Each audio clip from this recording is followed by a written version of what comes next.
सर्वांनाच बोलायचं आहे, परंतु आता मुख्यमंत्री दोन उपमुख्यमंत्री बोलल्यानंतर परत त्याच पक्षाच्या आ काही जण मला खास तुमच्या सर्वांच्या शुभेच्छा सचिन भाऊंना मिळालेल्या आहेत। एक तर माननीय मुख्यमंत्री बोलल्याच्या नंतर आपल्याला देणं सोयीस्कर आज उपसभापती पदाची निवडणूक झाली आणि त्या निवडणुकीमध्ये सचिन भाऊ अहिर हे एकमताने निवडून आलेत। त्याबद्दल मी अभिनंदन व्यक्त करते। ज्या वेळेला सचिन भाऊंचं नाव मला कळलं त्यावेळेला थोडी मनस्थिती आधी क्षणभर अगदी एक सेकंद असं जरा आश्चर्य वाटलं, पण नंतर जरूर असं वाटलं की अतिशय चांगला निर्णय माननीय शिंदे साहेबांनी घेतलेला आहे। 3.5 दशकांपासून जवळजवळ 35 वर्ष माझा आणि सचिन भाऊ अहिर यांचा परिचय आहे। राष्ट्रीय मिल मजदूर संघाचे ते सचिव झाले त्यावेळेपासून गिरणी कामगारांचे प्रश्न असतील, कामगारांचे प्रश्न असतील, याच्यामध्ये अनेक कार्यक्रमांमध्ये त्यांच्याबरोबर मी सहभागी झालेली आहे। कारण मुंबईमध्ये काम करत असताना सगळ्या या सामाजिक संघटनांशी माझा सातत्याने संबंध राहिलेला आहे। त्याचबरोबर अगदी त्यांच्या लग्नालासुद्धा मी आले होते। तिथून आठवते मला संगीता वहिनींची ओळख सगळ्यांच्यामध्ये गिरणी कामगारांमध्ये फार उत्सुकता होती त्यांच्याबद्दल, आणि त्या आजही सगळ्या राजकारण समाजकारण याच्यात तुम्हाला साथ देत आहेत। आपण वेगवेगळ्या पदाधिकारी म्हणून जे काम केलेलं आहे त्याच्यामध्ये काही गोष्टींचा विशेष उल्लेख करायला हवा, आणि त्यामध्ये आपण राष्ट्रवादी काँग्रेसमध्ये मुंबईचे अध्यक्ष म्हणून जसं काम केलं आहे तसं शिवडी विधानसभेमध्ये आपण सातत्याने निवडून आलात। त्याच्यानंतर मंत्रिपद आपण भूषवलेले 2009 ते 2014च्या दरम्यान, आणि काँग्रेस आणि राष्ट्रवादी काँग्रेस ज्यावेळेला सत्तेमध्ये होते आणि आम्ही सातत्याने या बाकांवर होतो त्यावेळेला जरा शांतराव थोडं, तर त्याच्यामुळे सातत्याने आवाज उठवत असताना जेव्हा प्रश्न असायचा की कशी उत्तरं मिळतील त्यावेळेला सन्माननीय आर पाटील आणि सन्माननीय सचिन भाऊ अहिर, सतेज पाटील पण गृहराज्यमंत्री होते, अनेक मंत्र्यांची उत्तरं ऐकत असताना विधानसभेमध्ये माननीय शिंदेसाहेब, प्रताप सरनाईक हे वेगवेगळे आविष्कार घेऊन कधी दिंडी तर कधी विमान असा अनेक गोष्टी सभेत करायचे, आणि परिषद 1 तास उशिरा असल्यामुळे आमचा तोच पराक्रम या बाजूनी चालायचा। पण सचिन भाऊ कधी रागवलेत की उत्तरं देत असताना मला आठवतं आहे की अभ्यासपूर्ण उत्तरं सगळ्यांना सामावून घेणं, आणि मला एक तर आठवण अगदी क्लिअर कट आहे की विधानसभेची निवडणूक आम्ही 2009मध्ये हरलो होतो, आणि त्याच्यानंतर एका वाहिनीवरती मी आणि सचिन भाऊ होतो, आणि त्यावेळेला खरं मला तर काळजी वाटत होती की आता काय बोलणार, कारण जिंकून आलेले लोक जनरली काही बोलत असतात, परंतु अत्यंत सौजन्य वापरत उलट त्यांनी सांगितलं की काय BMCमध्ये शिवसेना निवडून येते, इथे आम्ही निवडून आलो, म्हणजे एक विरोधी पक्षाच्या लोकांशी कसं वागायचं या संदर्भात सुद्धा आम्हाला बऱ्याचशा गोष्टी पाहायला मिळाल्या।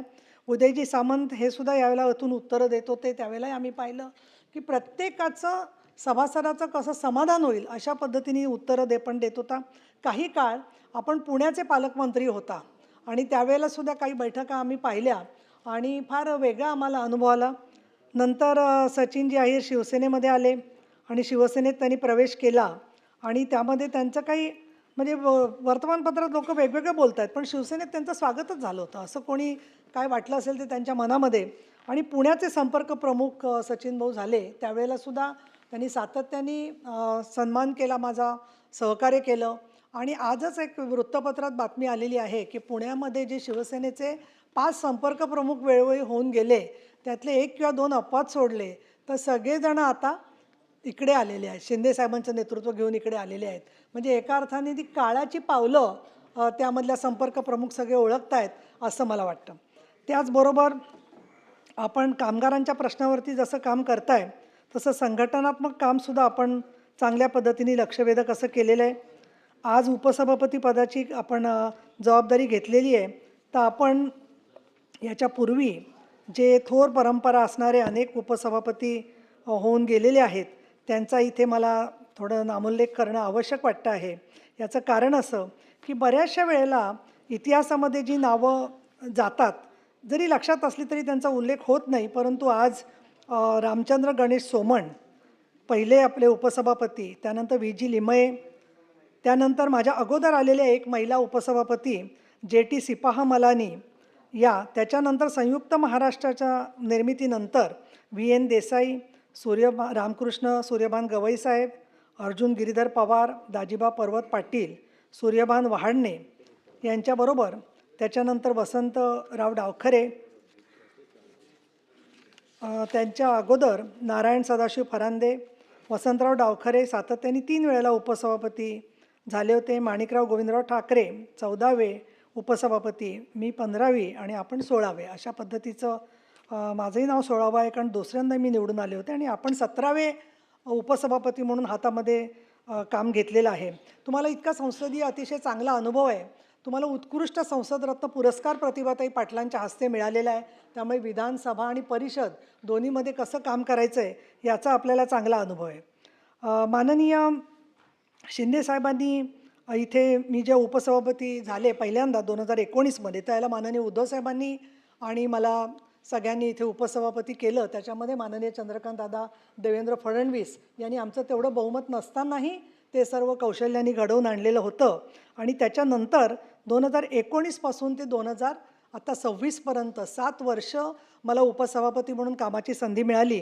आणि त्याच्यामध्ये कोविडच्या काळामधलं काम, त्याच्यानंतर शक्ती विधेयक, वेगवेगळ्या प्रकारची जी विधेयक आली याच्यामध्ये आपल्या सभागृहामध्ये, याच्यामध्ये काम करण्याची जशी संधी मिळाली, तसं राजकारणातल्या अनेक अनपेक्षित वळणांच्यामुळे सन्माननीय रामराजे निंबाळकर यांची काही परत आगमन सभापती पदावर होऊ शकलं नाही.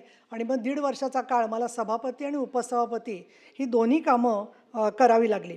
पण हे काम करत असताना मगाशी देवेंद्रजी फडणवीस जे बोलले, अनेक प्रश्नांच्या फैरी माझ्यावरती टाकल्या जात होत्या. आणि त्यामध्ये मी तसं मनीषाताई कायंदे ऑलरेडी आलेल्या होत्या, पण त्या उपसभापती पदावर नव्हत्या. परंतु मी मात्र फारच लाडकी आहे सगळ्यांची, त्याच्यामुळे माझ्यावर खूप टीका सातत्याने व्हायची.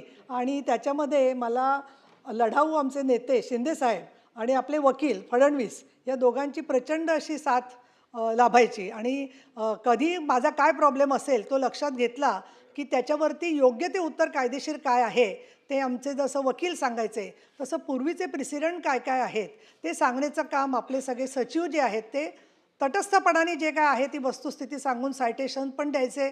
आणि त्याच्यामुळे मला कधीही त्याच्याबद्दल टेन्शन जरी आलं तरीसुद्धा फार काही मी व्यथित झाले नाही. आणि याला कारण असं की जेव्हा टीका करतात अनिल परब, म्हणजे मी टीका आत्ता नाही करत आहे तुमच्यावर, परंतु त्यांचं ते धर्म निभावत असतात. आणि मी एकदा म्हटलंही होतं, म्हणजे मग त्याच्यावर सगळे रागवले माझ्याकडे की मातोश्रीचं समाधान करणं सोपं नसतं. त्याच्यामुळे मग ते इथे काय बोलले त्याचा व्हिडिओ कोणतरी पाठवणार, अजून कोणतरी काहीतरी जाऊन सांगणार. आणि त्यामुळे परब त्यांचं काम त्यांच्या परीने नेहमी करत असतात. आज पण तुम्ही मन मोठं दाखवलं, माघार घेतलीत, असंच करत राहा असंही मला सांगायचं आहे की जेणेकरून व्यवस्थित कामकाज इकडचं होऊ शकेल. इथे उपसभापती म्हणून काम करत असताना खूप निर्वाणीचे प्रसंग काही आले. मी त्याच्यात अगदी थोडक्यात उल्लेख करीन, रामभाऊंनाही त्याचा अनुभव आहे. आधी आलं की डावीकडे बघायचं का उजवीकडे बघायचं, हा आधी चेअरवर आल्यावर प्रश्न असतो. तर मी नेहमी समोर बघते. त्यातून ज्यावेळेला उद्धवजी ठाकरे सभागृहात होते आणि ते जर का तिकडे बसलेले आहेत आणि माननीय शिंदेसाहेब इकडे बसलेले आहेत, तर आपण उद्धवसाहेबांकडे बघायचं नाही असंही करता येत नाही, आणि फक्त शिंदेसाहेबांकडे आणि उजवीकडे बघतोय असंही करता येत नाही. अशा वेळेला मी प्रत्येक वेळेला त्यातून मध्यम मार्ग काढण्याचा प्रयत्न केला की सभागृहाची गरिमा टिकून राहावी आणि त्याच्यामध्ये कुणाचा अपमान करायचा नाही. पण मी एक कबूल करते इथे की मी सुद्धा शेवटी माणूस आहे. माननीय देवेंद्र फडणवीस, माननीय एकनाथजी शिंदे, माननीय उदय सामंत असतील, चंद्रकांतदादा पाटील असतील, यांचा अवमान मात्र कोणी करायला लागलं तर ते मी कधी सहन केलं नाही. या बाबतीत मी पक्षपाती वागले कोणी म्हटलं तरी मला ते मान्य आहे. पण त्याच वेळेला कोणी जर का इकडच्याही सभासदांचा वैयक्तिक अपमान करायला लागलं तर त्या वेळेला सभागृहामध्ये कामकाज थांबवून सचिन भाऊ, पूर्वी जसं डावखरे साहेब की आता रामभाऊ शिंदे आतमध्ये बोलवून चर्चा करतात, तेवढ्या चर्चेतून आपल्याला नक्की मार्ग निघू शकतो असं मला वाटतं. त्यातून अडचण आली तुम्हाला काही, तर एक दूत सगळ्या सभागृहांनी प्रवक्ता नेमलेला आहे, तो त्याच बाजूला बसलेला आहे. तर कोणाचं इथलं तिथे तिथलं तिथे तिथलं तिथे सांगून काय मार्ग काढायचा त्याच्याबद्दल ते चांगली माहिती काढू शकतात असं मला वाटतं. आणि त्या दृष्टिकोनातून उपसभापतींचं काम सोपं करण्याची जबाबदारी त्यांनी स्वयंघोषित आहे ना, त्यांना उद्धवसाहेबांनी सांगितली आहे ना शिंदेसाहेबांनी सांगितली आहे, पण ती स्वयंघोषित जबाबदारी ते पार पाडत राहणार आहेत. त्याचा फायदाही होतो तोटाही होतो. पण काय हरकत नाही. तुम्हालाही शुभेच्छा मिलिंदजी नार्वेकर. पुढे आता उपसभापतीचे काम करत असताना माझी एक छोटी अपेक्षा आहे की माननीय आशिष शेलार यांनी उल्लेख केला की साहित्य विषयक लोक कामं घेऊन येतात, मराठी भाषेच्याबद्दलची कामं असतात आणि याचबरोबर आपण काही ग्रंथ प्रकाशित करण्याचं काम हाती घेतलं आहे. त्यातले 2 ग्रंथ प्रकाशित झालेत. माननीय राम शिंदे साहेबांनी त्याच्यात खूप रस घेतला त्या विषयात. गडकरी साहेबांच्या हस्ते त्यातले ठराव आणि विधेयकं याचं आपलं प्रकाशन झालेलं आहे. तसंच गाजलेली भाषणं आत्तापर्यंत 100 वर्षातली 100 भाषणं हे पुस्तक आता अगदी होत आलेलं आहे.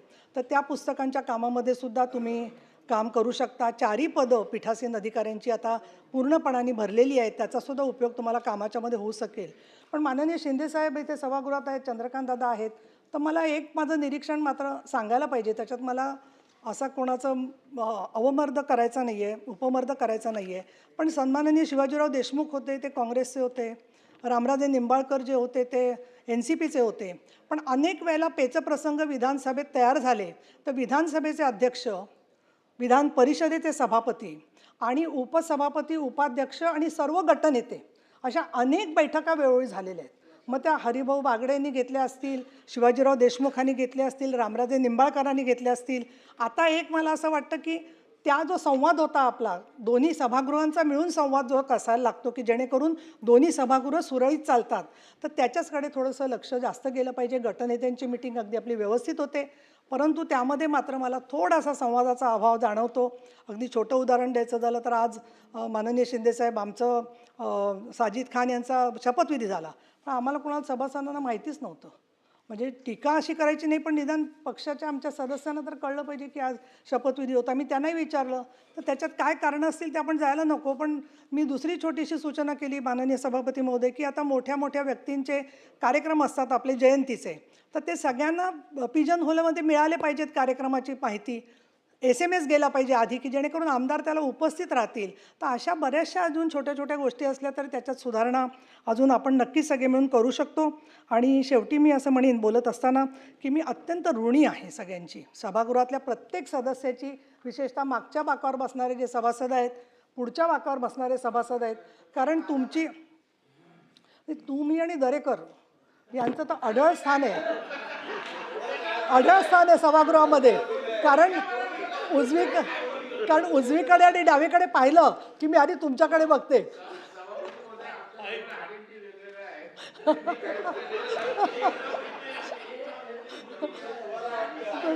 नाही असं आहे. तुम्ही काय माहिती का, अक्षरशः ते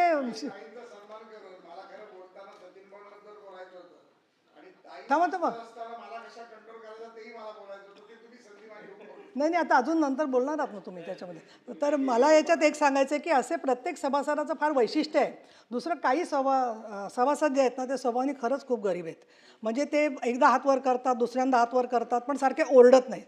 पण काही सभासद असे आहेत की ते हात पण वर करतात. तुम्हाला काय सांगितलं तर एकदा तुमच्याजवळ बोलले, समाधान झालं, शांत बसा आता. तर काही सभासद जे आहेत ते हात वर करतात, काही ओरडतात, काही लोक थांबतच नाहीत. हे सगळे प्रत्येकाचे स्वभाव लक्षात घेऊन अशा सभासदांना मी आधीच सांगते की तुम्हाला बोलायला देणार आहे. आणि पुरी सांगत होते म्हणजे. आणि एक छोटासा मी प्रयोग केला होता की ज्यांना थोडक्यात बोलायचं आहे 5-5 मिनिटात, त्यांना आधी संधी दिली की 12-15 लोक पूर्ण झाले की मग ज्यांची मोठी भाषणं आहेत ती शेवटी चालू राहतात. त्याच्यात एक फायदा होतो की सभागृहातली अस्वस्थता जी आहे, आणि मी तर केला होता नियम की महिला आणि पुरुष सभासद दोघांनी हात वर केला तर महिलेलाच प्राधान्य द्यायचं. उत्तर प्रदेश विधानसभेत तर तिथल्या महानांनी हेच केलेलं आहे, नियमच करून टाकला आहे. ते नाही तर त्या ओरडत आहेत बिचारा, आम्हाला बोलू द्या. एखाद्या माणसाचा आवाज मोठा असतो, लाडक्या बहिणी कसं करणार मग या सभागृहामध्ये? शिंदेसाहेब तुमचं लक्ष असलं पाहिजे इथल्या कामकाजाकडे, मी नसले तरी इथे, असं माझी तुम्हाला विनंती करायची. तुम्ही नेते आहात त्याच्यामध्ये जे आहे ते. लाडकी बहीण योजनेच्या पेक्षा जास्त जर एखादी योजना आली तर बरं होईल. सुखास्य नंतरम दुःखम, दुःखस्य नंतरम सुखम, न नित्यम लभते दुःखम, न नित्य लभते सुखम. मी हा विचार मनात केला, त्यामुळे मला शांत झोप लागली. आणि पूर्णपणाने मी आनंदाने, कुठली नाराजी न ठेवता सचिन भाऊ अहिर यांचा जो निर्णय झाला आहे सभागृहाचा त्याचं स्वागत करते, शुभेच्छा देते. धन्यवाद. जय महाराष्ट्र. सभापती महोदय,